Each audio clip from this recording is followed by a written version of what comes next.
Damos inicio formalmente a las conferencias con la presentación del maestro Iván Castillo Estrada, de quien daré una breve síntesis curricular. Es licenciado en Derecho por la Universidad Iberoamericana. Estudió Filosofía en la Facultad de Filosofía y Letras de la Universidad Autónoma de México. Cursó el posgrado en Control Constitucional en la Universidad Iberoamericana. Ha cursado diversos seminarios y foros impartidos por el Instituto de la Judicatura Federal, al igual que la especialidad judicial impartida por el mismo órgano. Cursó la maestría en Derechos Humanos en la Universidad Iberoamericana. Es titular de las cátedras en Derecho Procesal Constitucional y Argumentación Jurídica de la Universidad Iberoamericana, así como de Derecho Electoral en la maestría de Derecho Constitucional de la Universidad Latina de América en Morelia, Michoacán, de Argumentación Jurídica. Impartió la clase de Derecho Constitucional y Administrativo en la Universidad Iberoamericana. Se ha desempeñado como conferencista en diversos foros de derecho electoral y ha impartido cursos de capacitación a tribunales electorales estatales, organismos electorales y partidos políticos.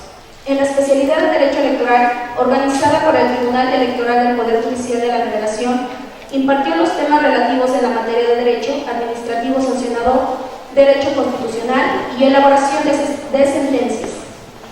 Ha sido catedrático en diversos diplomados y especialidades en Derecho Electoral en las universidades como la Universidad de Sonora, la Universidad Autónoma de Coahuila, etc. Se ha desempeñado como secretario de estudio y cuenta en diversos tribunales colegiados de circuito. En la Sala Superior del Tribunal Electoral del Poder Judicial de la Federación, se desempeñó como secretario particular del magistrado presidente y secretario instructor, siempre adscrito a la ponencia del magistrado Leonel Castillo González. Asimismo, se desempeñó como secretario general de Procesos y Amparo en la Fiscalía Especializada para la Atención de Delitos Electorales. Actualmente presta servicios de asesoría especializada en materia constitucional electoral. Ha escrito diversos artículos especializados en derecho electoral, por lo cual les pido un caluroso aplauso para nuestro conferencista y deseamos feliz día.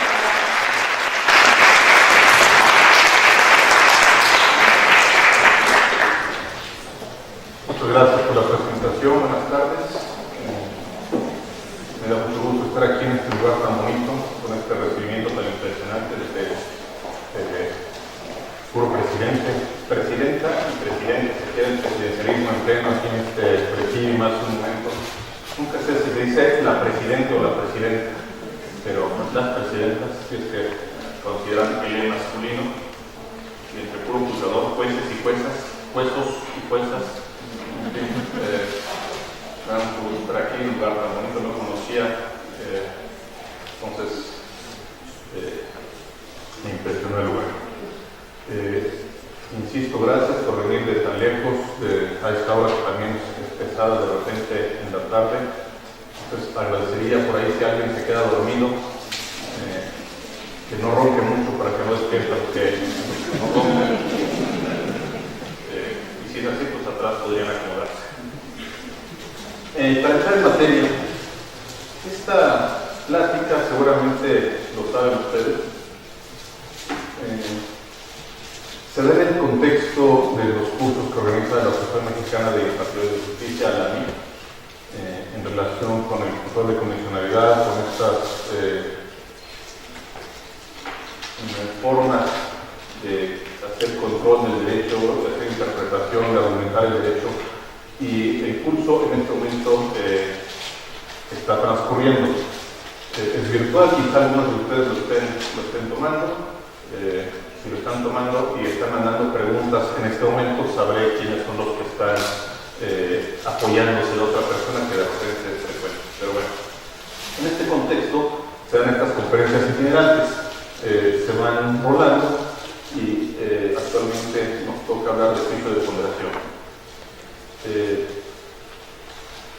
Más o menos la plática de hoy la voy a dividir primero a explicar el contexto de juicio de ponderación, el contexto de la argumentación, y después vamos a contestar 5 preguntas de manera muy sencilla, porque sería muy pretencioso dar una plática de hora y media aquí, 1 hora, y tratar de abordar de manera integral el juicio de ponderación. De hecho, esto es una unidad de un módulo completo, entonces procuremos dejar unas bases, dejar sembradas dudas para que ustedes abunden en el tema. Las 5 preguntas que contestaremos o trataremos por lo menos dejar planteadas es: ¿qué es la ponderación? ¿Para qué sirve? ¿Cuándo es aplicable? ¿Cómo se aplica? Y si existen otros métodos distintos al juicio de ponderación.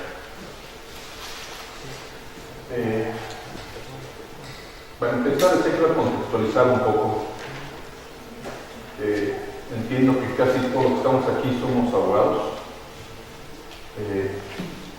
y casi todos hemos estado o están en el tema de impartir justicia, o por lo menos de elaborar sentencias, de elaborar proyectos, de votar por proyectos, en fin, estamos metidos en el ámbito de dictar sentencias. No obstante, por lo menos en mi caso, durante la carrera de Derecho no llevé la materia de argumentación. Actualmente en la Iberoamericana de la Ciudad de México, donde yo, como vieron el currículum, he hecho toda mi carrera y llevo 15 años dando clases, soy titular de esa materia de argumentación jurídica, que es relativamente nueva. Yo tengo 5 o 6 años dando ese curso. Pero ¿cómo aprendemos entonces a argumentar? ¿O por qué no daban la clase antes y por qué ahora sí se da en las universidades? ¿Por qué nos convoca esta plática de ponderación? No sé si recuerdan, hace 10 años no había pláticas de argumentación ni de ponderación. Las pláticas eran de materias consideradas duras, más con el texto de la ley, aprenderse la funcionación normativa distinto al tema de argumentación. ¿Qué ha cambiado? Ha cambiado esta manera de entender el derecho. Hemos estado y estamos actualmente en la transición de entender que la ley es solo una parte chiquita del derecho y el derecho es mucho más que la ley.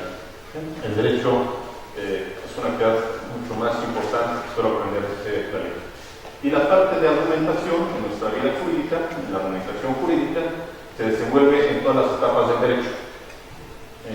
Los teóricos de la argumentación distinguen 3 fases de la argumentación jurídica. Distinguen la fase de argumentación en la creación normativa, la argumentación que se da en la aplicación normativa y la argumentación de la dogmática jurídica. La argumentación de la primera etapa de la producción normativa es la fase prelegislativa y legislativa.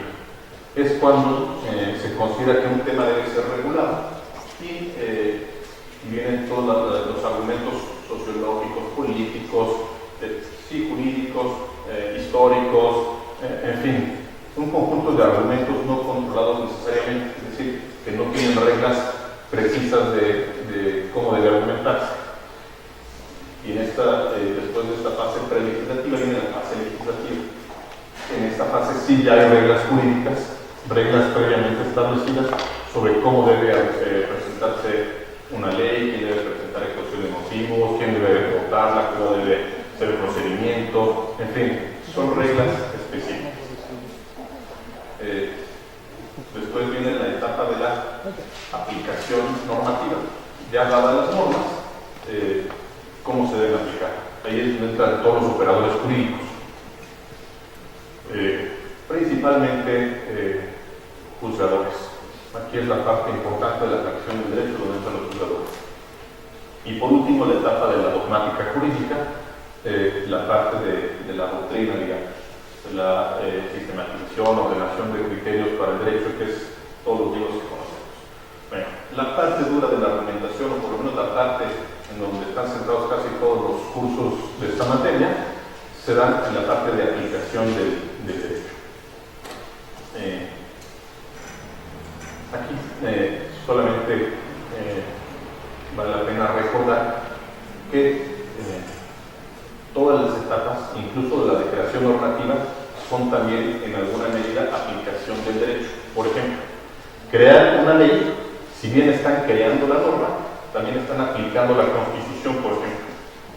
Entonces, todas estas etapas son creación, pero estas veces aplicación.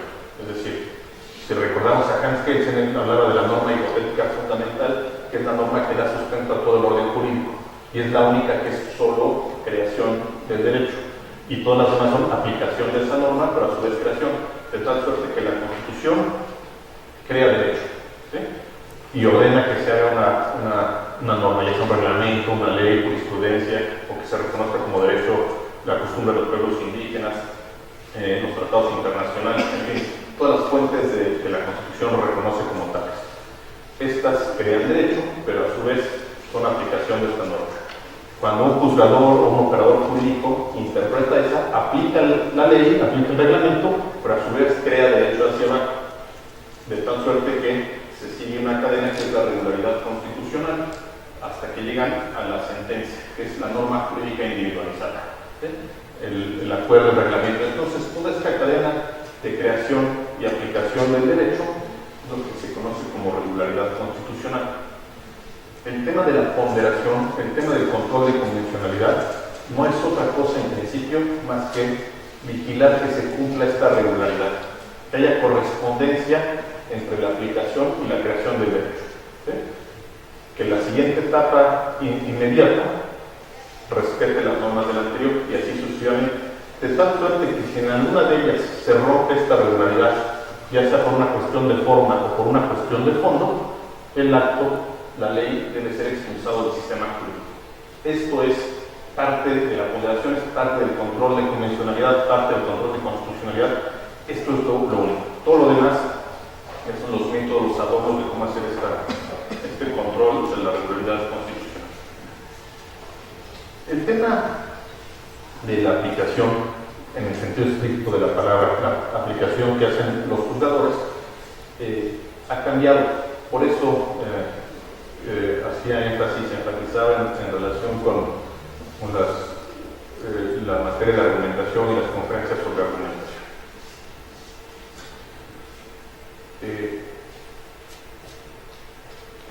Y para eso los invito a que reflexionemos otra vez cada que hacemos nuestro trabajo, cuando leemos casi todos los que aquí se dedican al derecho laboral, entienden. Cuando leen la Ley Federal del Trabajo, ¿qué están leyendo? ¿Sí? Cuando leen el artículo 123, ¿qué están leyendo? ¿Sí?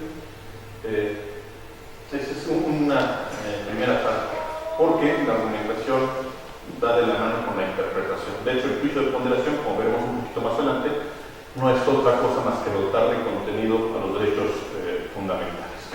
Entonces, lo primero que tienen que recordar es que lo que nosotros leemos en los códigos son palabras. Suena obvio, pero de repente creemos que leemos normas, pero no, leemos palabras. Las normas jurídicas son el producto de la interpretación de esas palabras. Esa es una parte importantísima. Si no entendemos esto, todas las clases de argumentación o todo lo que puedan estudiar no va a tener sentido. Tienen que entender que son dos distintos niveles de lenguaje. Un primer nivel de lenguaje es un enunciado normativo, ¿sí?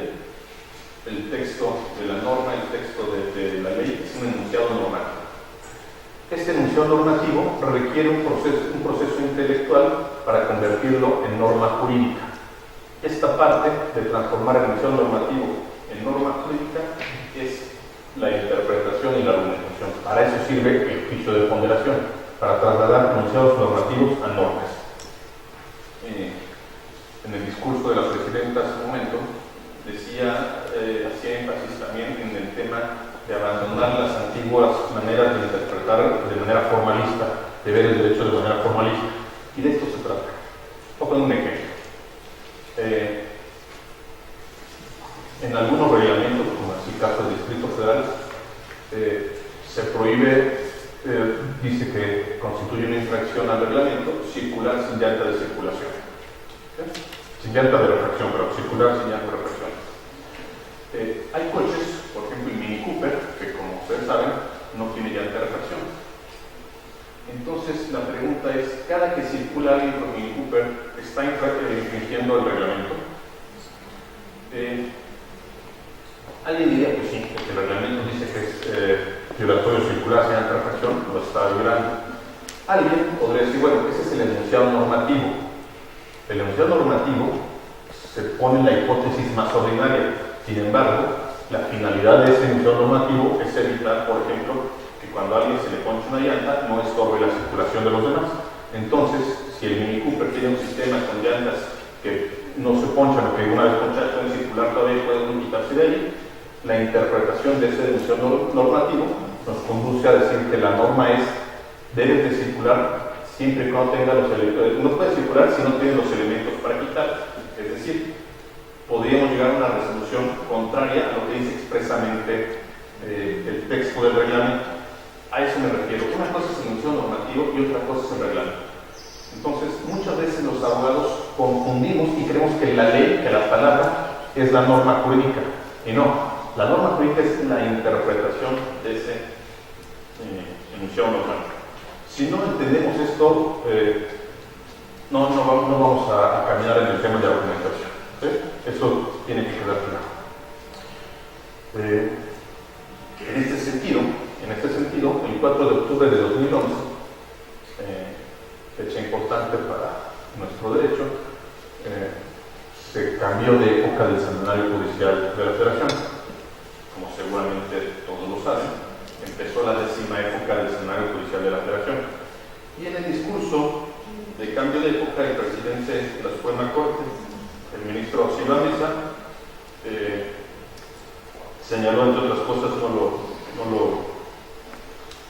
lo voy a leer todo, pero lo repito. El inicio de la 10ª época, dijo el presidente, es el primer paso concreto en la aplicación del cambio constitucional que desde una perspectiva jurisdiccional es ambicioso y de amplio espectro.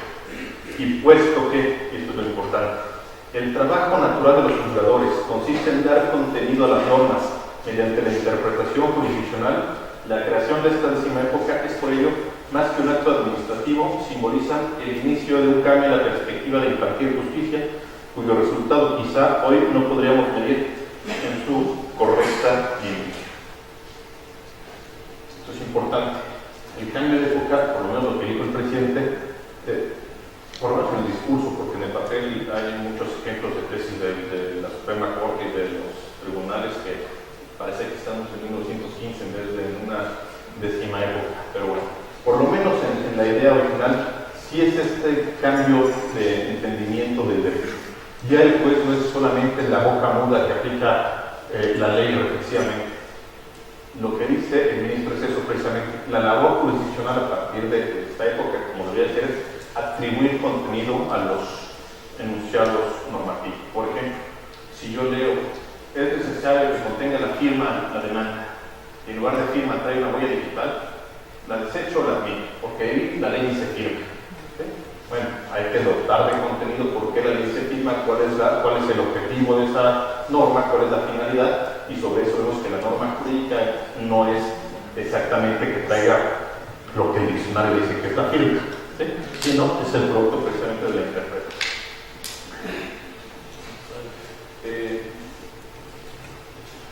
Y en este mismo sentido, de dotar de contenido a los enunciados normativos, como juzgadores que, insisto, somos casi todos los que estamos aquí o hemos sido o trabajamos ya sea postulando o resolviendo, debemos de recordar y tener siempre presente lo que dice el párrafo tercero del artículo 1 constitucional. Todas las autoridades en el ámbito, todas las autoridades son todas, si ustedes son autoridades, va dirigido para ustedes esa obligación del artículo constitucional, que entiendo es la norma superior del país. Entonces, y creo que como funcionarios públicos los obligan a firmar y a protestar, cumplir la Constitución. Bueno, entre sus obligaciones de hacer cumplir la Constitución está el tercer párrafo del artículo 1. Todas las autoridades en el ámbito de sus competencias tienen la obligación de promover, respetar, proteger y garantizar los derechos humanos democráticos, los principios de universalidad, interdependencia, indivisibilidad y progresividad. Esta es una obligación para los juzgadores que de repente se nos olvida. Entonces, hasta aquí en el contexto, lo que he platicado son dos cosas. La labor del juez es atribuir sentido a los enunciados normativos para crear normas jurídicas, y entre las obligaciones de los juzgadores está la establecido en el tercer párrafo del artículo 1, que es todo el deber de proteger y garantizar, con las características que dice el artículo, los derechos humanos. En los últimos años sí hemos visto una mejor manera de argumentar. Creo que podemos afirmar que hemos visto mejores sentencias o por lo menos con mayores argumentos técnicas que hace algunos años. ¿Por qué ha pasado o qué está pasando con la argumentación? Permítame.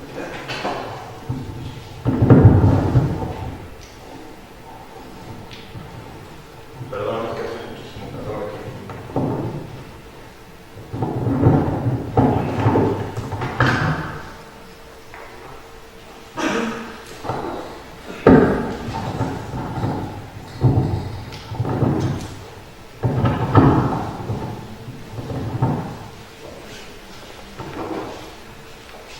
No sé que todas las lámparas se apuntan para acá, ¿por qué se siente aquí este calor tan terrible? Pero bueno. ¿Por qué digo que hay mejor argumentación? Varios puntos. Primero, últimamente ha habido un reconocimiento claro, por lo menos doctrinalmente, en el sentido de que la Constitución es una norma jurídica.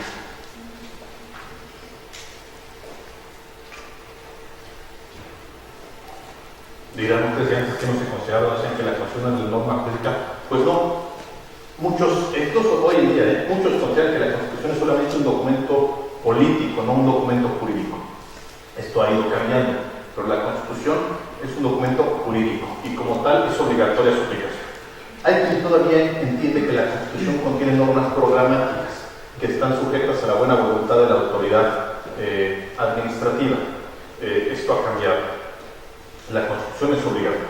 Hemos visto amparos, por ejemplo, en la aplicación del artículo 4 constitucional, por ejemplo, derecho a la salud, donde un juez de distrito ordena la construcción de un hospital que no había en la comunidad. Eso es un cambio radical. Por ejemplo, hay una tesis que todavía pueden ver en el IUS de 1977, mismo caso, violación del artículo 4 constitucional a una señora que le están dando quimioterapia, sin razón se la suspende, va al amparo y le dice, no, ¿qué cree? El artículo 4 es programático.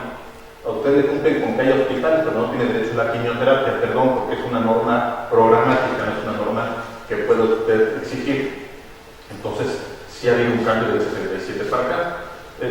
No mucho, por ejemplo, recuerdo cuando se discutió la ley de esta que se llama Ley Televisa, uno de los ministros, el ministro Sola, decía que el artículo 4 era una norma programática todavía, el artículo 2, perdón, de Derecho de los Pueblos Indígenas, era norma programática y por tanto no había obligatoriedad de cumplir con las obligaciones que dice el artículo 2, o por lo menos que no eran obligaciones que un juez tenía que llevarlas a cabo.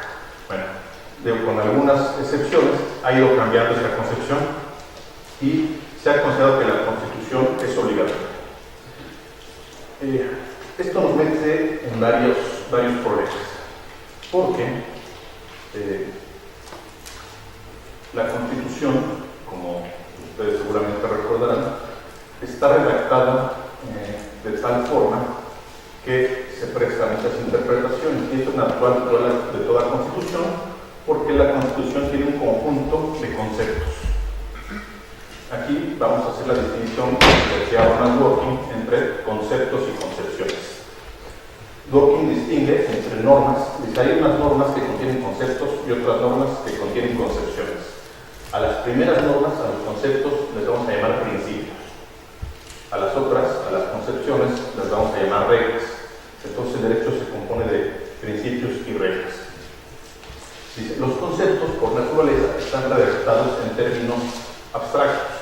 Por ejemplo, dice Dworkin, si yo le quiero decir a mis hijos que sean justos con los demás, eso es lo que les digo. Les transmito el concepto de justicia en términos abstractos. Hijos, compórtense de manera justa. No les digo exactamente qué casos son los que tienen que implica el concepto de justicia, pero con los actos del padre, con los actos de mis hijos, y si los castigo o no los castigo con reglas específicas, vamos delimitando las concepciones de cada quien de lo que entiende por justicia. ¿Sí? Entonces digo, pórtate de manera justa. Y mi concepción de justicia va marcando qué cosa es o no justo para los hijos. Esa es una concepción, una regla. Si le digo, si te portas bien y, no sé, arreglas tu habitación, entonces te voy a llevar al cine. Entonces, esa es mi concepción subjetiva de justicia en un caso concreto. ¿Sí? Y entonces, al crear la concepción, también autorizo, dice Dworkin, a que mi hijo, si encuentra razones suficientes, pueda combatir o pueda demostrar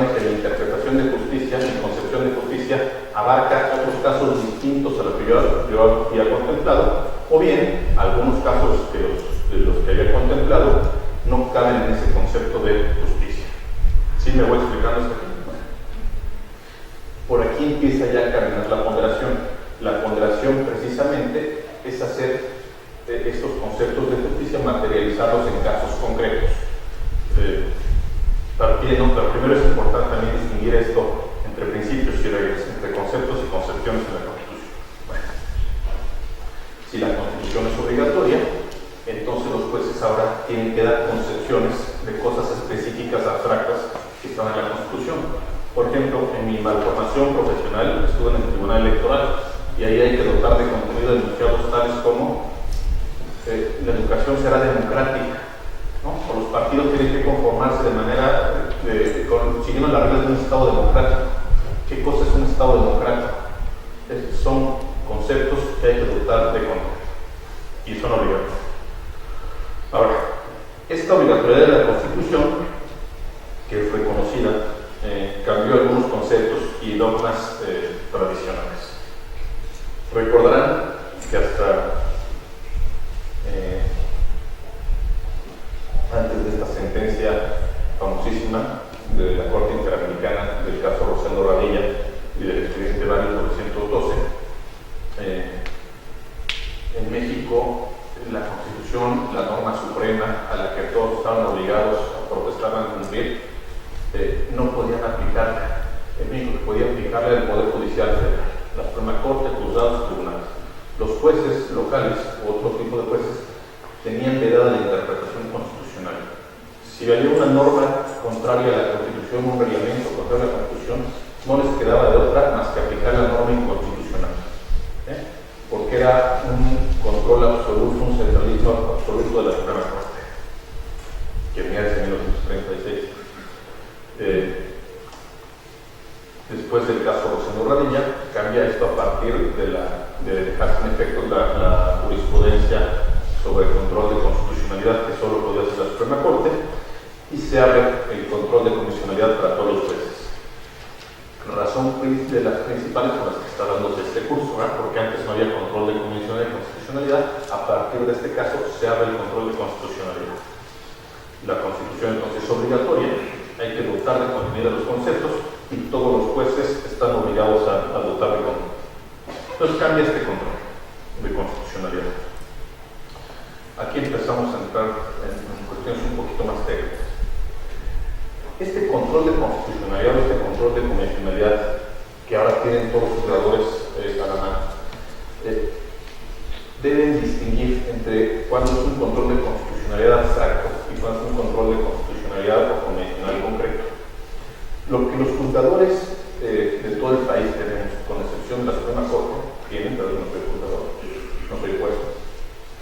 Lo que los juzgadores tienen es un control de constitucionalidad concreto, en casos concretos. Por ahí hay discusiones, podríamos hacer un foro completo sin amparo indirecto contra leyes. El juzgador está obligado a no llevar a cabo un control de constitucionalidad abstracta, pero es tema de otro foro. Ahorita en principio dejemos sobre la mesa que lo que tenemos es un control de constitucionalidad en situaciones concretas. Por ejemplo, hace rato platicaba con una persona que es enfermera. ¿Sí? Vamos a suponer que haya una escuela donde estén estudiando enfermería, ¿sí? Y alguien se inscribe en la carrera de enfermería y tocamos madera, pero imagínense que en medio de la carrera pierda los brazos, ¿sí? En algún accidente.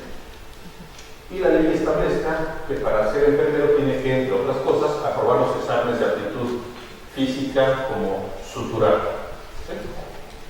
Entonces, en abstracto es la confrontación de esa ley contra la Constitución.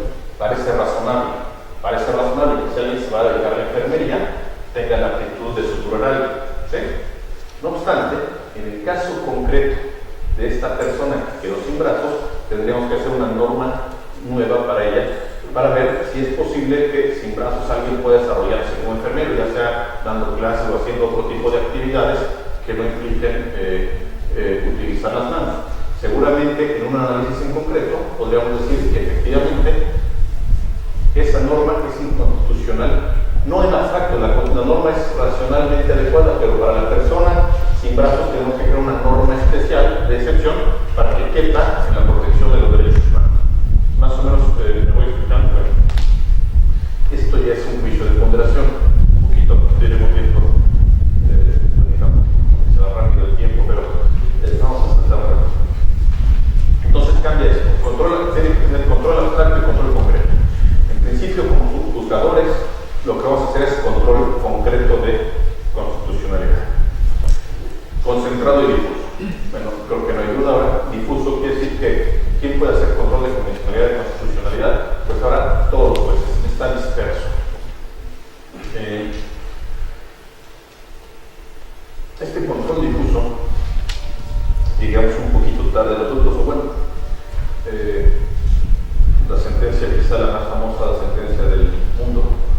importante del libro de El Federalista.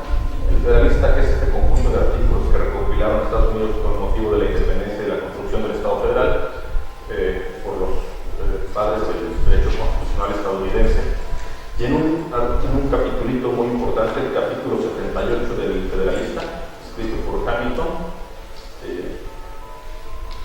está en internet, se pueden consultar sin mayor problema. El capítulo 78 es muy popular porque aquí es de las primeras lecturas donde se reconoce este control del uso de convenciones de constitucionalidad. Dice, cito en las 3 renglones, dice Hamilton: por lo tanto, estamos hablando de antes de 1800, es decir, hace más de 215 años en Estados Unidos. Por lo tanto, ningún acto legislativo contrario a la Constitución puede ser válido. La interpretación de las leyes es propia y peculiarmente de la incumbencia de los tribunales. Una Constitución es de hecho una ley fundamental y así debe ser considerada por los jueces. A ellos pertenece, por lo tanto, determinar su significado, así como el de cualquier ley que provenga del cuerpo legislativo. Y si ocurriere que entre las dos hay una discrepancia, debe preferirse, como es natural, aquella que posee fuerza obligatoria y validez ordinaria, la intención del pueblo a la intención de sus mandatarios. Hace 200 años ni siquiera se cuestionaban que la Constitución no era aplicable por parte de los jueces, y Estados Unidos, primer país que reconoce la Constitución como ley, primer país que reconoce que los jueces deben aplicar la Constitución, que si la Constitución, si un acto legislativo derivado de la Constitución va en contra de la Constitución, prevalece la Constitución y no la ley. Esto parece naturalmente en esta plática, pero todavía hace 10 años esto en México no ocurría así, ¿verdad? Es decir, es algo nuevito que estamos llegando como 200 años tarde, pero bueno, ya empezamos a llegar. Ya aún por ahí hay ministros y ministras de la Suprema Corte que no están muy de acuerdo en la aplicación de este tipo de criterios, pero bueno. Entonces cambia el tipo de control. Los jueces locales, los jueces en términos generales, los que realizan la función jurisdiccional, son órganos de control de constitucionalidad. Y además está modificándose el concepto de constitución. No sé si las palabras correctas para definirlo sea bloque de constitucionalidad o conglomerado de normas constitucionales o conjunto de normas supremas. Lo cierto es que a partir de 2011 sí podemos hablar de una constitución integral. La Constitución ya no nada más son los 136 artículos que están ahí. Además están la jurisprudencia de la Suprema Corte, la jurisprudencia de la Corte Interamericana de Derechos Humanos, los tratados internacionales de derechos humanos, las leyes que reconocen derechos fundamentales, leyes locales más benéficas que la Constitución, incluso son parte del bloque de constitucionalidad, si quieren decirle, o de este conjunto de normas que son el parámetro de control. Es decir, cambia el concepto de constitución. Esto ya venía ocurriendo en algunas jurisdicciones. Por ejemplo, en 2007, antes de la reforma de 2011, recuerdo un caso en donde en el Tribunal Electoral se prefirió aplicar la Constitución de Puebla por ser más benéfica que la Constitución General de la República, y se estableció en la sentencia con todas sus letras: se inaplica el artículo 38 de la Constitución General de la República porque es más benéfica la norma de la Constitución del Estado de Puebla. En aquella época la Constitución de Puebla sí reconocía el principio de presunción de inocencia, lo que no reconocía la Constitución Federal, 2007. Entonces, sí había sentencias ya donde decían: no, el tema de jerarquía normativa no tiene que ver con el nombre del texto, sino con el contenido de los derechos fundamentales. Y por eso se prefería aplicar la norma más benéfica de derechos fundamentales, aunque estuviera una Constitución local y no en la Constitución General de la República. Entonces cambia también este criterio de jerarquía, y con lo cual se cambia el criterio interpretativo. Antes el criterio interpretativo por excelencia era la norma superior, donde la Constitución era la norma por excelencia, por un montón de lecturas medio rebuscadas del artículo 133 constitucional.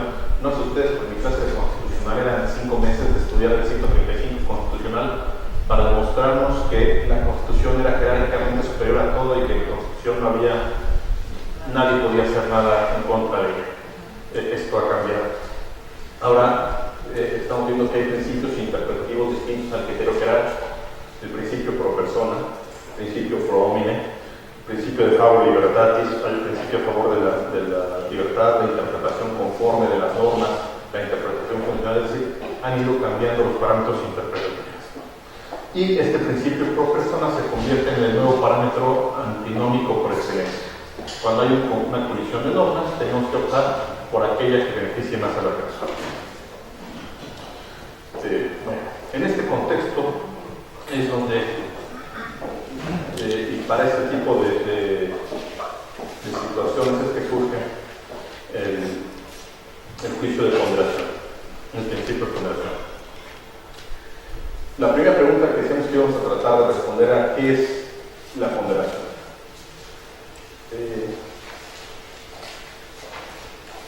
La ponderación no es algo propio del derecho, y claro, aquí lo estamos viendo con una ciencia oculta y venimos a dar pláticas de ponderación. La ponderación es algo que hacemos todos los días, todos nosotros. Es el viejo principio jurídico, viejo principio de derecho, ni tanto que queme al santo, ni tampoco que no lo alumne. Es equilibrar, medir las cosas. En todas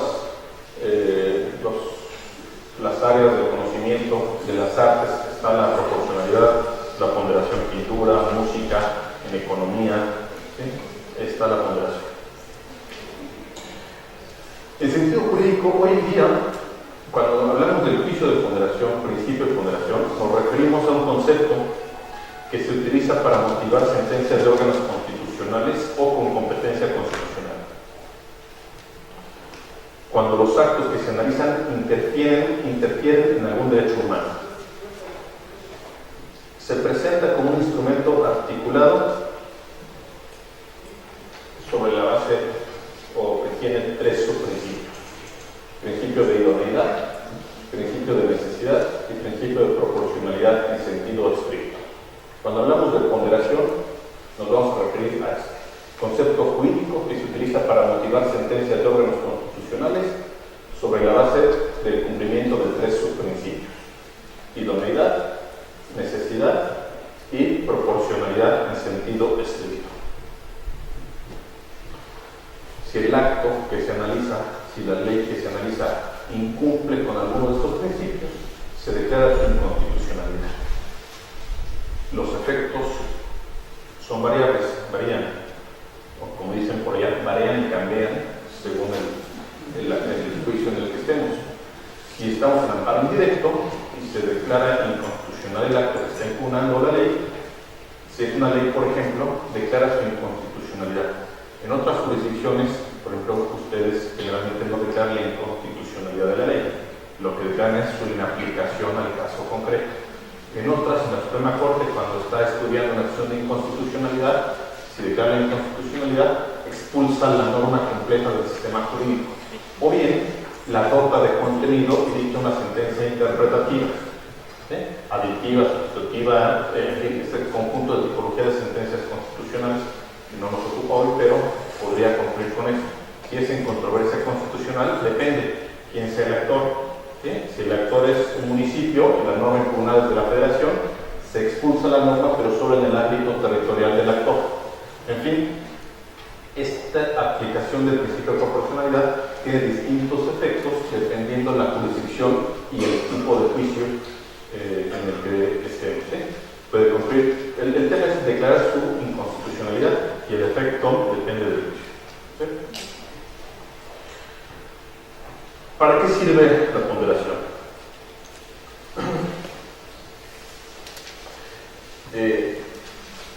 Sirve, y lo vamos a decir súper simplificado aquí, extremadamente simple lo puedo decir hoy. El juicio de ponderación sirve para determinar el contenido de los derechos humanos. Para eso sirve el juicio de ponderación. Determinar el contenido de los derechos humanos, en muchos libros, en casi todos los libros que van a encontrar sobre el tema de proporcionalidad, van a encontrar que lo denominan concreción. El juicio de ponderación sirve para hacer la concreción de los derechos humanos, para determinar su contenido.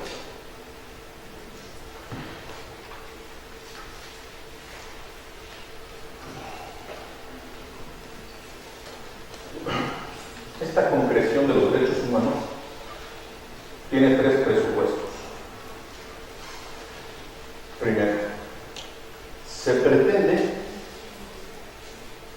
que la concreción a sí misma se pretende como correcta. Es el primer presupuesto.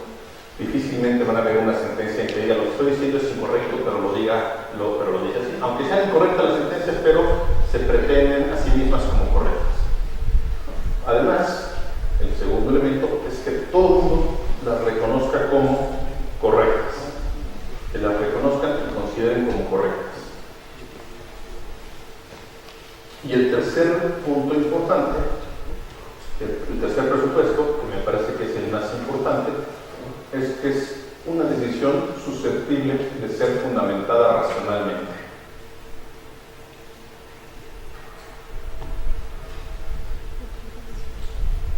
Racionalmente, lo estoy utilizando como un concepto jurídico, como parte del proceso de ponderación.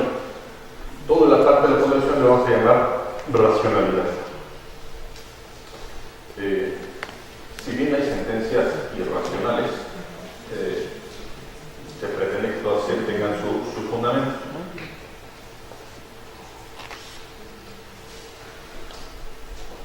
Bueno, parece de risa, pero hoy en día a lo mejor no nos damos cuenta, pero los abogados valoramos pruebas como si estuviéramos con ordalías en la época de las brujas y los brujos.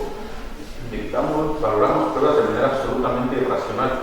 No me crean, revisen lo que ustedes mismos hacen y van a ver cómo valoran pruebas.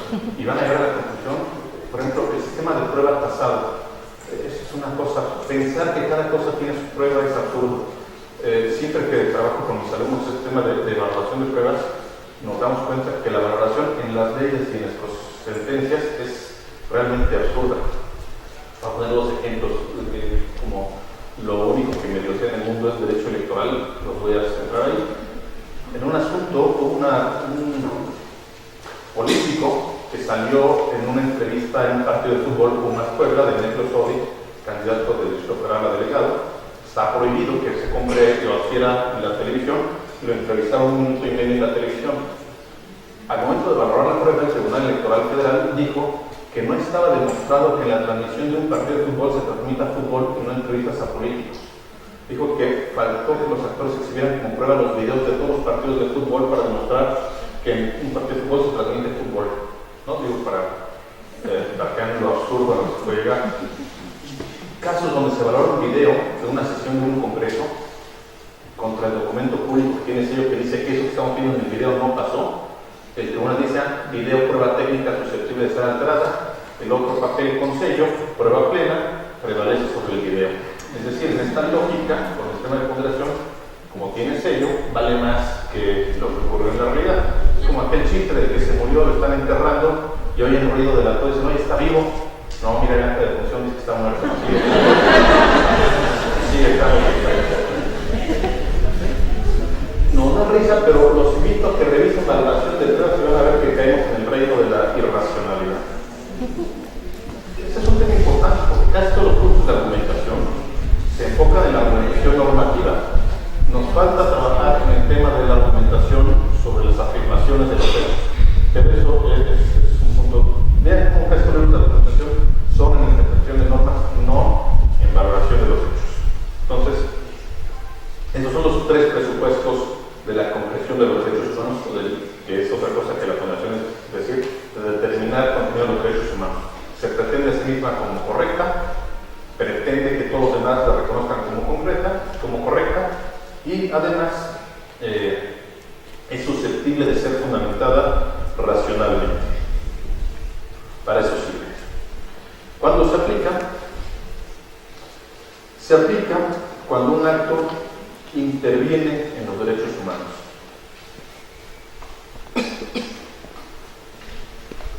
En muchos libros, de hecho, en el 100% de los libros que yo leí, que revisé estos días para la plática de hoy, cuando se refieren a ese tipo de actos, dicen un acto de autoridad que interviene en derechos humanos. Específicamente destaco que la palabra autoridad la quita. Hoy en día se está reconociendo la eficacia horizontal de los derechos humanos entre particulares. Ya no son solo las autoridades las que pueden violar derechos humanos, también son los particulares. Bueno, en materia laboral, que siempre se ha discutido si es derecho humano el trabajo o no, si el patrón viola derechos humanos o no. Son temas que, por cierto, en laboral, como está separado y tiene sus propias normas, ahí de repente ocurren algunas barbaridades, ¿verdad?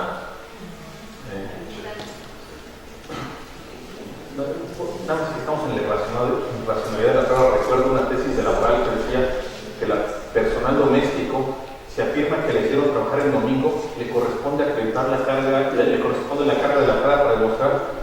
¿Cómo pretenderá el colegiado que hizo esa sentencia que pruebe la persona con testigos, que al que está demandando, que haya grabado, que la persona que hace con la limpieza lleve un notario a su casa? No sé, ahí está la tesis en el grupo, es vigente, es algo, eso es irracional, eso es no entender la realidad en la que estamos viviendo.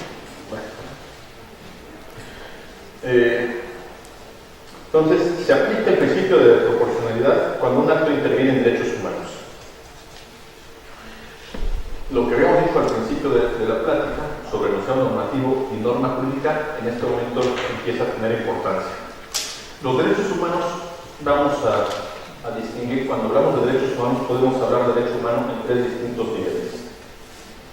Podemos referirnos a un derecho humano como disposición, derecho humano como norma o derecho humano como posición.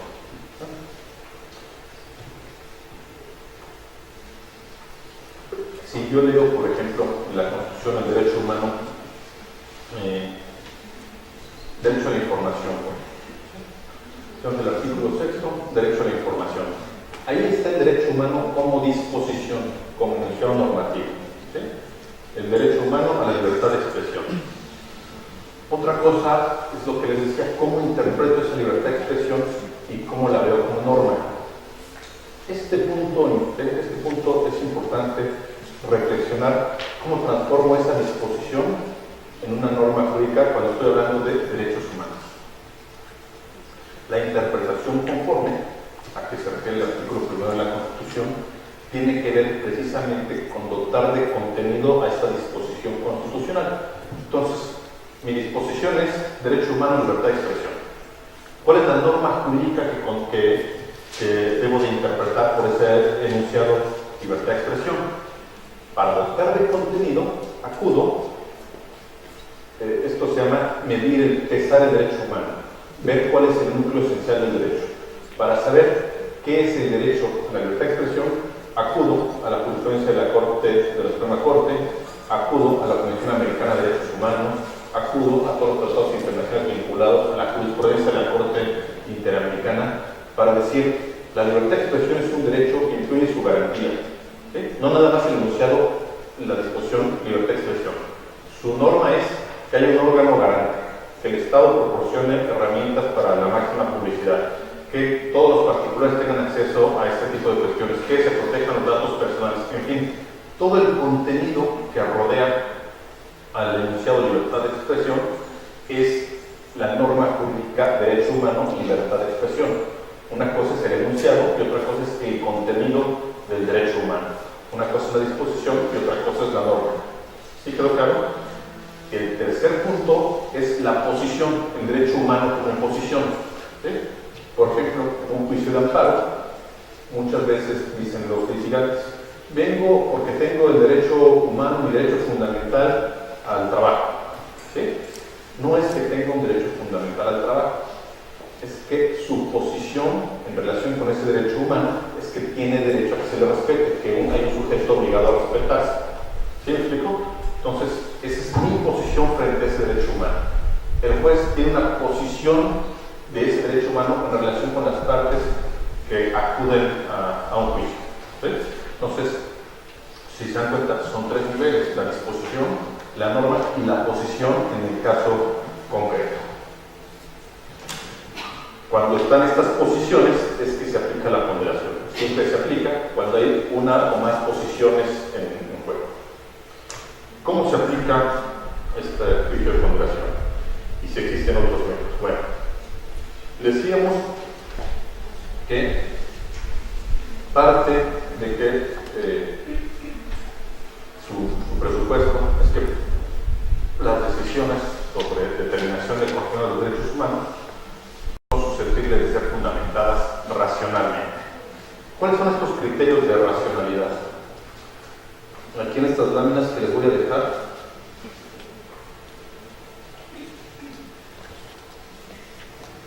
muy bien, está, criterio de racionalidad. No sé si tienen alguna manera de comunicación, se las voy a dejar aquí con usted para que la circule. Vamos a ver cómo se aplica este principio de ponderación. Primero, debemos recordar que se trata de la aplicación criterios de racionalidad en la aplicación del derecho, la pretensión de fundamentar racionalmente la determinación del derecho humano. Dicho de otras palabras, la fundamentación de la concreción, que es lo que decía hace un momento. ¿Cuáles son estos criterios de racionalidad? Primer criterio, finalidad conceptual. El vocabulario que se utiliza en las sentencias y los fallos debe ser susceptible de ser entendidos por todos. Lean cualquier sentencia y díganme si algún abogado entiende. Es más, los vocabularios que utilizamos nosotros, ni siquiera hablamos en español, o hablamos en español, pero de la Celestina, parece que está leyendo el Quijote cuando lee una sentencia. En lugar de hoja, le decimos hoja con F, ¿verdad? Empezamos una sentencia con una palabra de vistos, ¿verdad? Que era una palabra que se puede utilizar hace como 500 años y nosotros la usamos en español. Usamos impetrante cuando en realidad ni siquiera viene alguien a impetrar. En fin, luego ponemos en latín cosas, ¿verdad? En una sentencia y se avientan en latín, ¿no? Y palabras así extraordinariamente raras que solo los abogados ni entendemos.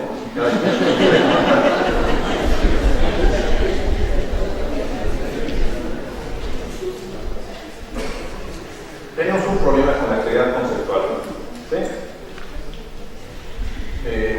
Y de repente se nos hace fácil aventar términos que consideramos bonitos o de moda, por ejemplo el garantismo, ¿no? El neoconstitucionalismo, y entonces empezamos a decir cosas verdaderamente, llegamos absurdos de repente en lo que escribimos. Por los gerundios espantosos que utilizamos, de empezar como si fuéramos poetas con un verbo, es decir, tenemos un tema de claridad conceptual.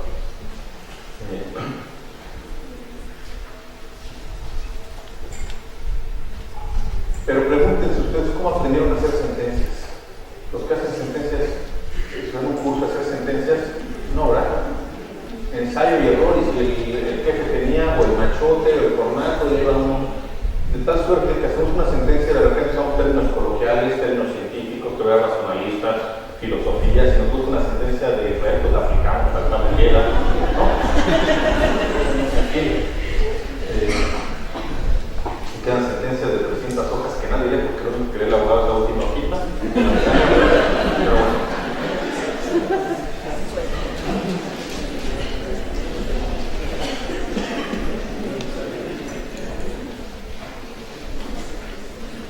Yo sé que aquí hay muchos subordinados y jefes, pero los invito a los que están haciendo proyectos y los pasan a sus jefes, traten de modificar esto. Traten de hablar en español y traten de utilizar palabras adecuadas, traten de hacer sentencias breves.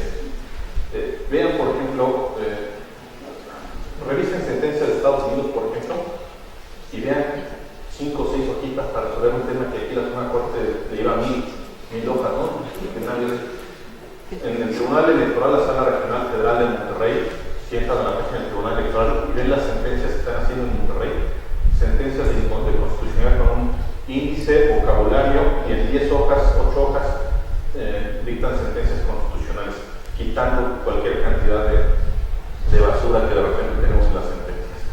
Es decir, traten de hacer sentencias que la gente pueda entender, que ustedes mismos entiendan. Si van una palabra, verifiquen qué significa lo que están diciendo. Entonces, de lo contrario, llegamos a irracionalidades. Segundo, además de esta claridad conceptual, consistencia conceptual. Las palabras tienen que tener que ser evidentes, siempre utilizarlas en el mismo sentido. Segundo criterio de racionalidad. Ahí está. La consistencia normativa. Hoy en día tenemos en México un conjunto de tribunales científicos, así se denominan científicamente, se llaman tribunales Chimoltrufia, que como dicen una cosa, dicen la otra. Tenemos sentencias que en una sesión dicen cualquier cosa y en la siguiente lo cambian radicalmente, y en la siguiente lo reboten. No me crean, los invito a que hagan una revisión, por ejemplo, sobre un tema de control de constitucionalidad y condicionalidad. ¿Es susceptible de control constitucional una reforma constitucional, sí o no? ¿Puedo irme al amparo contra una reforma constitucional? ¿Puedo irme a la acción de inconstitucionalidad? Los invito a que revisen la posición de la Corte en este punto y de cada uno de los ministros. Verán que una ministra, en 9 ocasiones que ha llegado el tema del Pleno, primero que sí, luego que no, luego que sí, luego que no, luego que sí. Eso sí, la consistencia es que siempre votó distinto, ¿verdad? Otro ministro, 3 veces en una, 4 en otro, otros ni siquiera se dieron cuenta que votaron. Hay una inconsistencia normativa. Se dicta una sentencia y no se ven las consecuencias del siguiente día del cambio de criterio. Esto viola los criterios de racionalidad, como pueden darse cuenta de manera evidente. Tercer criterio, saturación. El fundamento de las decisiones constitucionales es más racional mientras sea completo. Me voy más rápido porque ya llevamos 1 hora y quiero llegar a la fórmula por lo menos. De todos estas láminas las voy a dejar. Ese es el tercer criterio de saturación. El fundamento de las decisiones constitucionales es más racional mientras se establezcan todas las premisas que nos llevan a una conclusión, ¿sí? Todo lo que los resolutivos tienen que estar sustentados en partes considerativas. No se vale dictar sentencias si no están fundamentadas.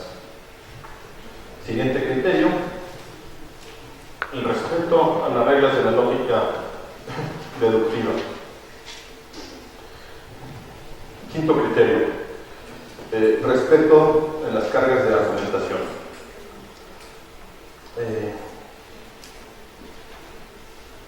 Este es un tema que vale la pena más que una lámina, lo traigo más adelante, espero que nos dé tiempo, pero tenemos que saber siempre a quién le corresponde la carga de argumentar. No, ojo que no estoy diciendo la carga de la prueba, sino la carga de la argumentación.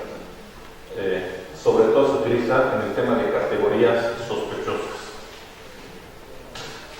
Por favor, si alguien tiene alguna duda, comentario, con confianza, interrúmpame y levante la mano en cualquier momento. Doy la palabra. Sexto criterio, consistencia argumentativa. Obviamente coherencia. Estos son los criterios a referir. Me salto rapidísimo al juicio de igualdad. ¿Sí?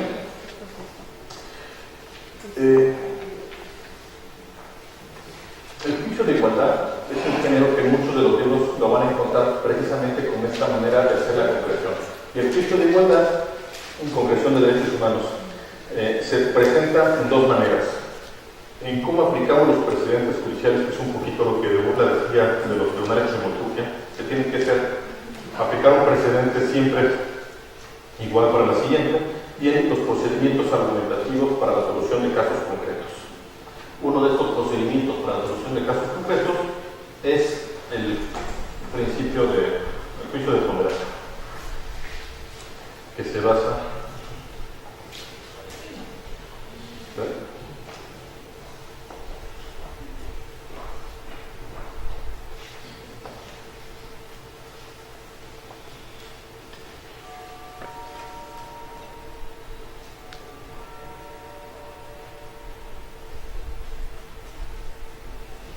aquí estamos. La ponderación tiene que ver con el principio de proporcionalidad.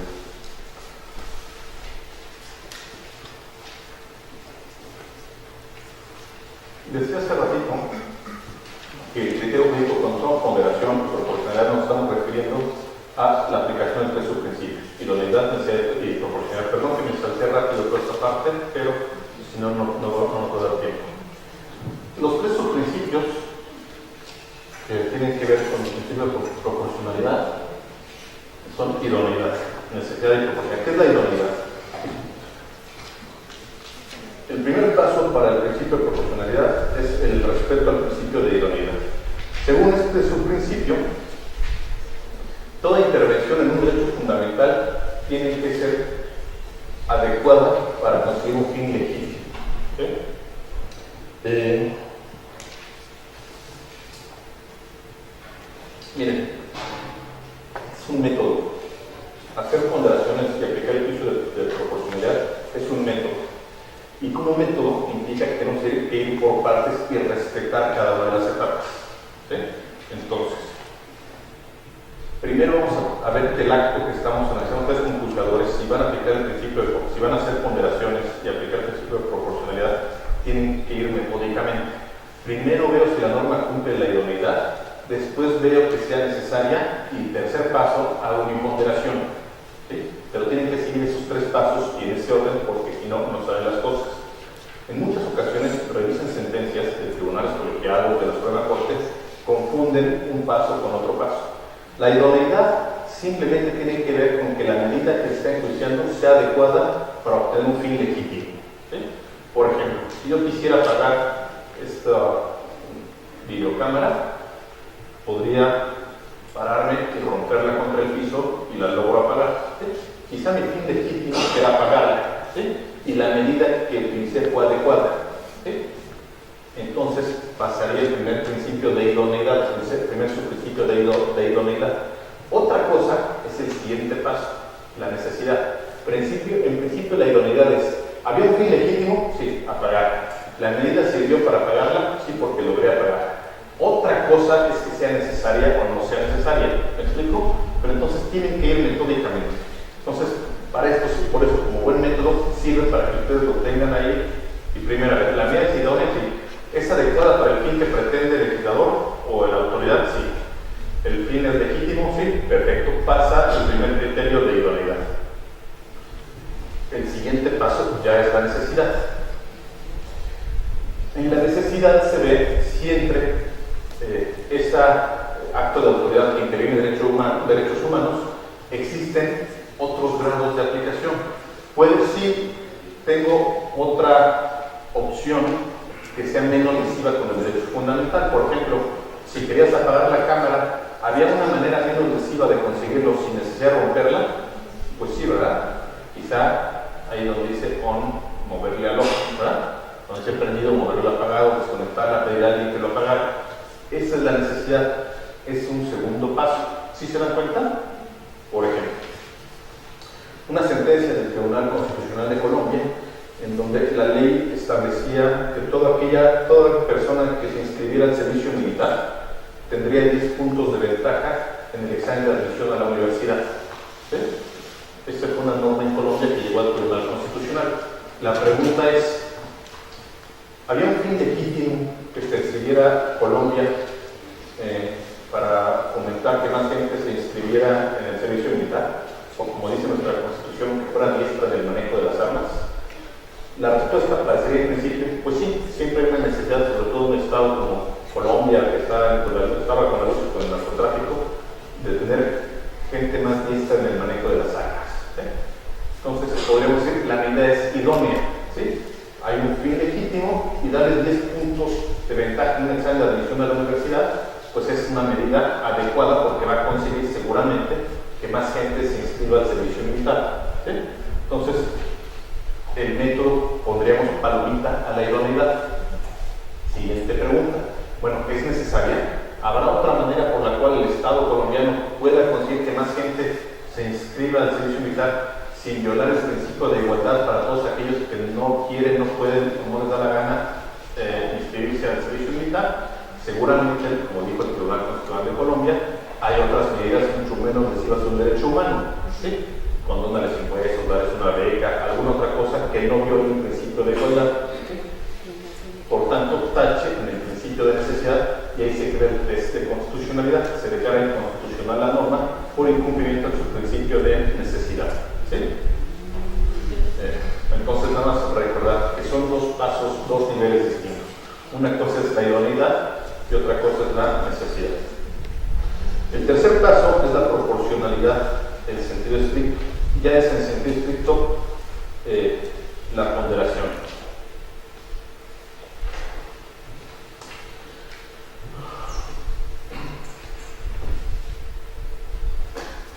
La proporcionalidad en sentido estricto, ya nos estamos refiriendo aquí específicamente a la ponderación.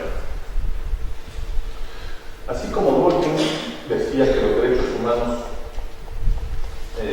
eran conceptos y no concepciones, Robert Alexy, que es el autor con el cual elaboré estas láminas, dice que los derechos humanos son mandatos de optimización, a diferencia de las reglas, que son normas de cumplimiento todo o nada. ¿Qué significa que el derecho humano es un mandato de optimización que tiene que cumplirse en la mejor medida posible? Todas las autoridades tienen que hacer que se cumpla de la mejor medida posible. Ahora, todos los derechos humanos tienen que cumplirse siempre de la mejor manera posible. Entonces, tenemos un problema, porque los derechos humanos, por su propia naturaleza, están en permanente conflicto. ¿Sí? Siempre todos los actos intervienen derechos fundamentales. Por mínima que sea el acto, intervienen derechos fundamentales. Por ejemplo, la ley que establece que las demandas ante la Junta Local de Concesión de Arbitraje tienen que presentarse en español, violan el principio de igualdad para aquel que no sabe leer o que habla otro idioma. ¿Sí?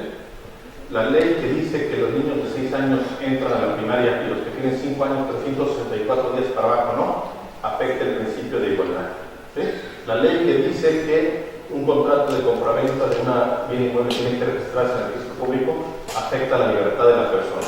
¿Sí? Todos los actos intervienen en alguna medida un derecho fundamental. Poquito o mucho, pero no interviene. La ponderación sirve para ver si esa intervención es constitucional o no es constitucional en el caso concreto. Por ejemplo, en mi experiencia, como secretario estoy de cuenta en colegiados y en el Tribunal Electoral, casi todas las demandas de amparo, por ejemplo, viene el quejoso argumentando este acto de autoridad viola derechos humanos y viola derechos humanos. ¿Sí?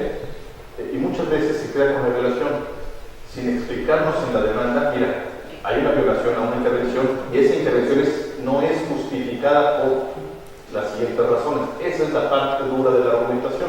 No solo quedarse en que intervienen derechos humanos, porque todos los actos de autoridad intervienen en un derecho humano. Intervienen derechos humanos y esa intervención es desproporcionada. Para eso sirve la ley de ponderación a la que se refiere Robert Alexy. Esta ley de ponderación se basa en 3 pasos.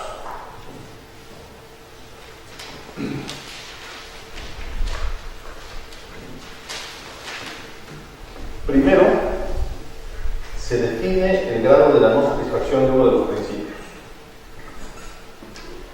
Después, se establece la importancia de la satisfacción del principio contrario.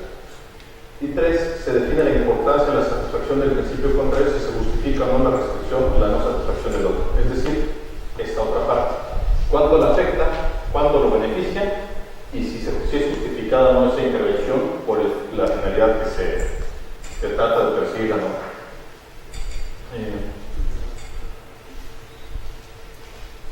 Aquí traigo un ejemplo que es muy conocido, pero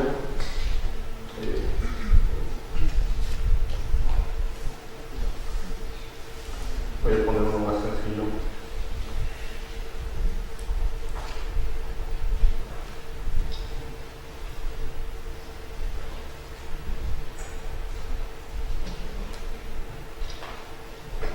Ahí está, por ejemplo, un caso real que vimos. El Partido de Acción Nacional en el proceso electoral federal pasado, suspendió todas las elecciones internas para elegir candidatos a diputados en el proceso pasado. Y el argumento fue, por la unidad del partido, no puedo salir a elecciones ahorita porque de cara a la elección federal voy a salir debilitado si hago la elección de la militancia. Entonces suspendo las elecciones y yo, como Ejecutivo Nacional, desde el centro designo candidatos. ¿Sí? Ese es un caso típico para ponderar. Lo primero que hay que entender es cuáles son los derechos que juegan en el caso concreto. Esta es la ley de ponderación, parece magia negra, sobre todo los que somos abogados que entendemos que es poco o casi nada de matemáticas. Y estoy poniendo el lenguaje que pone Robert Alexy, ¿sí? Para que lo vean, es muy sencillo. Lo comenta el libro de Robert Alexy, pero con estas iniciales, pero que el caso es Si un principio, ¿cómo juega el principio 1 en un caso concreto con el principio que juega en sentido contrario? Esa es, digamos, la incógnita, ¿sí? Si está o no justificada la intervención de un derecho en otro caso. Entonces, primero se tienen que identificar cuáles son los derechos en conflicto. En este caso, ¿cuáles son los derechos en conflicto? Por un lado, decía el PAN, la unidad del partido, ¿sí? Por otro lado, el derecho político de ser votado.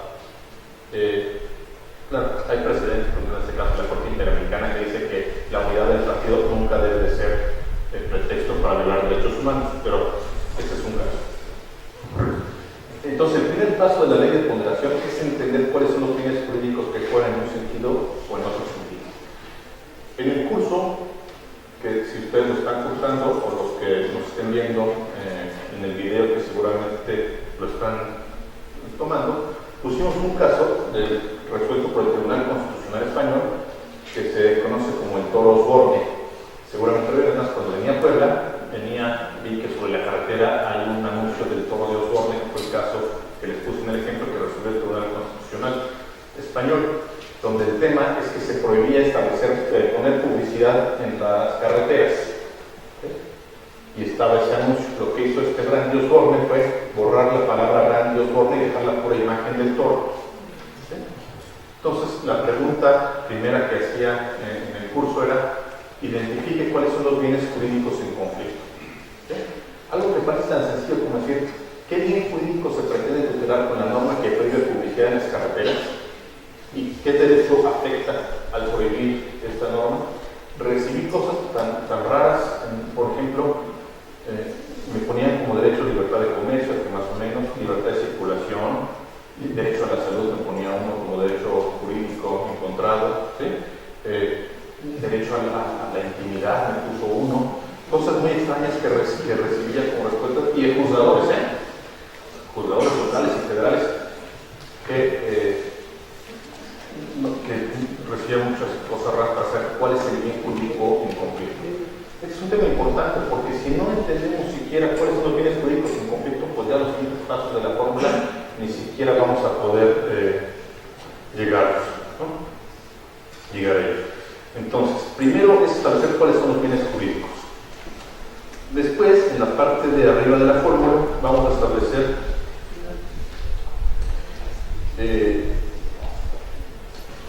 tres cuestiones.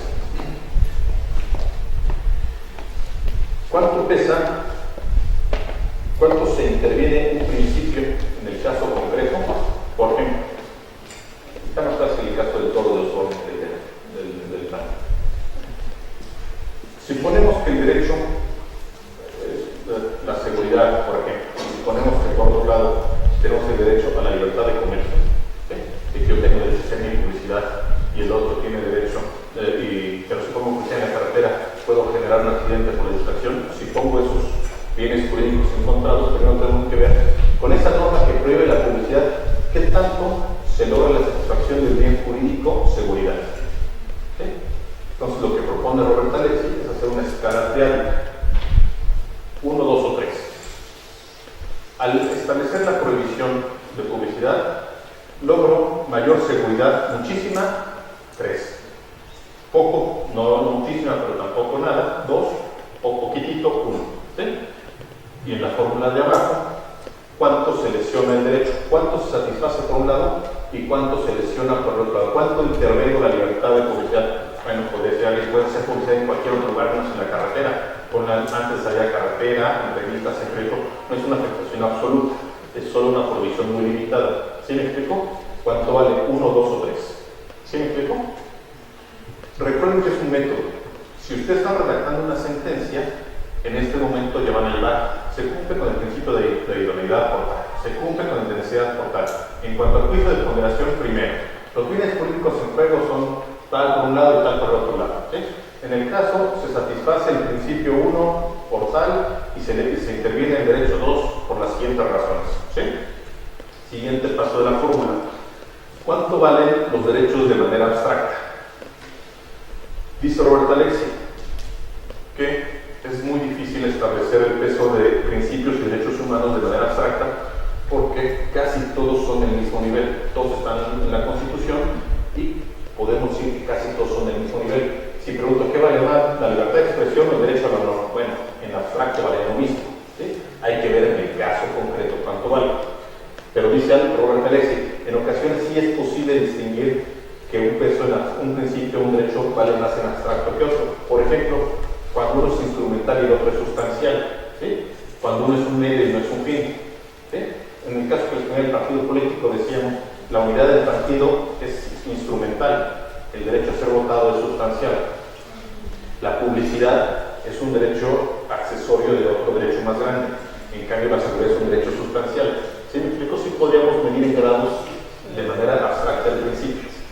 Entonces, ahí es la A, en la segunda fase de la fórmula, indica es asignar el valor en abstracto a un derecho. Y el tercer paso de la fórmula tiene que ver con la seguridad de las premisas empíricas. ¿Sí? ¿Qué significa esto? Con las pruebas que tenemos en el caso, ¿qué tan seguro, probable o imposible es que se viole el derecho humano? ¿O qué tan seguro, probable o imposible es que se obtenga el fin que se quiere perseguir con la norma? Por ejemplo, si yo prohíbo a las empresas que pongan publicidad en la carretera, es imposible, posible, probable o seguro que se les lesiona de manera absoluta su derecho a hacer publicidad. ¿Qué grado de intensidad tiene con las pruebas? Bueno, podemos decir que es mínimo, no es seguro que quede sin publicidad. ¿Sí? ¿Qué tan seguro, posible o probable es que mejore la seguridad en las carreteras al prohibir la publicidad? ¿Sí? En este caso ya tendría que ser un tema de evaluación de pruebas, estadísticas, datos científicos, periciales, en fin. A esto se refiere el tercer paso de la fórmula. Sintetizando lo que está ahí en el pizarrón esta fórmula. ¿Cuánto es la intervención del principio que hemos sentido? ¿Cuánto vale en abstracto el principio? Y el grado de satisfacción de ese principio con las pruebas que tengo. Y abajo, el principio que juega en el sentido contrario. ¿Sí? A la hora de expresarlo en fórmula, nos sirve para seguir el método que vamos a llevar en la sentencia. ¿Sí? Aquí, en las láminas que les voy a dejar, viene la explicación concreta de cada uno de estos pasos. ¿Sí? Para que no se preocupe. Y al final queda un ejemplo más o menos de San Nápoles, el valor asignado a cada uno de los valores, el precio, y ya cuánto es el principio que se satisface. Si hacen la fórmula y siguen el paso, la regla es que pretende tener ciertas cuestiones de objetividad. Bueno. Entiendo, como dije desde el principio, que es complicado en una plática de hora y media abordar el principio de proporcionalidad y el juicio de ponderación. Por eso advertí y me curé desde el principio. Voy a traer dudas, les voy a dejar las láminas para el efecto de que ustedes profundicen en el tema. Solamente para recordar, la última pregunta era: ¿existen algunos métodos distintos al juicio de ponderación sobre interpretación constitucional? Sí. Este de ponderación se ha desarrollado más en los países europeos. En Estados Unidos se ha optado por el sistema de estudio de la interpretación constitucional a partir de un sistema de escrutinios. Escrutinio débil, escrutinio estricto y escrutinio intermedio.